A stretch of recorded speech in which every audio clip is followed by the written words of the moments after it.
नाज़रीन, एक और बड़ी खबर इस वक्त सामने आ रही है। कांग्रेस में क़यादत के बहरान का ये मामला है। सीनियर कांग्रेस लीडर अनिल शास्त्री का बयान सामने आया है। उनका कहना है सीनियर लीडरों की पार्टी लीडरों से मुलाकात जरूरी है। सोनिया और राहुल गांधी पार्टी लीडरों से मुलाकात का आगाज करें।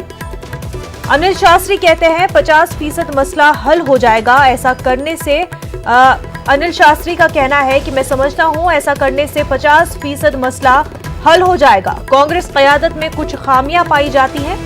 अहम बात यह है कि पार्टी लीडरों के बीच मुलाकातें नहीं हैं। सीनियर लीडरों से मुलाकात आसान नहीं होती है। रियासत के लीडर जब दिल्ली आते हैं तो उनसे मुलाकात आसान नहीं होती है। ये फोरम पे ये बातें हो सकती थी और ख़ास तौर से इस समय जब भारतीय जनता पार्टी पूरी तरह से हावी है और कांग्रेस भी इस समय कमज़ोर है। इस तरह के चिट्ठियों से या लेटर से पार्टी कमज़ोर होती है।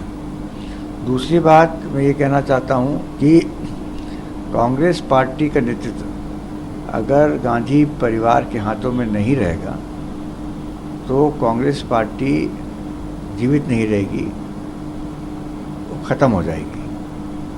कांग्रेस पार्टी को बचाए रखने के लिए, जीवित रखने के लिए पार्टी का अध्यक्ष गांधी परिवार में से किसी सदस्य को ही होना चाहिए। अगर सोनिया जी नहीं चाहती हैं कंटिन्यू करना अपने स्वास्थ्य के कारण या जिस कारण भी, तो राहुल गांधी और प्रियंका गांधी में से किसी को अध्यक्ष होना चाहिए। लेकिन राहुल जी को भी ऐसा सुनने में आया है कि वो भी बहुत इच्छुक नहीं है और पिछले वर्ष उन्होंने पार्टी अध्यक्ष पद से इस्तीफा दे दिया था।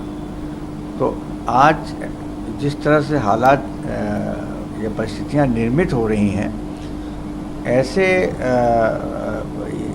मौके पर इस कॉन्टेक्स्ट में मुझे ऐसा लगता है कि प्रियंका गांधी से बेहतर कोई और कैंडिडेट नहीं होगा कांग्रेस पार्टी के अध्यक्ष पद के लिए।